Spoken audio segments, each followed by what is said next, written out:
Face à une concurrence mondiale de plus en plus difficile et surtout à un marché européen qui ne sera plus régulé à partir de 2014, les deux coopératives laitières Eurial et Le Glac ont donc décidé de fusionner. Objectif, réaliser des économies d'échelle, rationaliser les collectes et surtout renforcer la recherche et développement. Il nous faut aller chercher de la valeur ajoutée sur nos produits qui, sur les marchés mondiaux, n'existent plus aujourd'hui. Et pour aller chercher de la valeur ajoutée, il faut des moyens financiers très importants.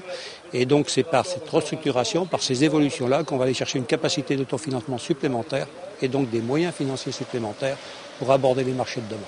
Cette fusion va donner naissance au deuxième groupe coopératif de la filière en France, avec 2600 salariés et plus d'une vingtaine d'usines en Charente-Poitou, en Sud-Bretagne, en Pays de la Loire et en Auvergne.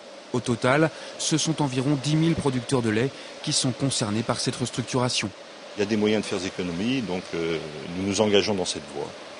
Tout ça dans le but, dans l'intérêt final, c'est pour les producteurs un prix de lait décent, car depuis 2 ans, les producteurs souffrent terriblement et ça ne peut pas continuer. Donc nous devions aussi leur délivrer un message d'espérance. L'année 2009 a en effet été marquée par une crise du secteur laitier sur fond de concurrence, de stocks trop importants et donc de baisse des prix. Un contexte très difficile donc qui a accéléré le processus de rapprochement entre Eurial et Le Glac. Dans ce marché mondial sans donc en fait régulation européenne, il va y avoir selon les années donc des retournements avec des crises.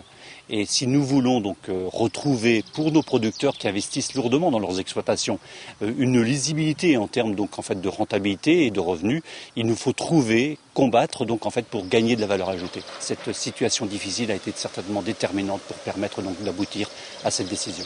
Cette fusion devrait être effective d'ici 1 an et demi. La Vendée aura alors une place de choix. Un tiers de la collecte de lait de ce nouvel ensemble sera issu du département.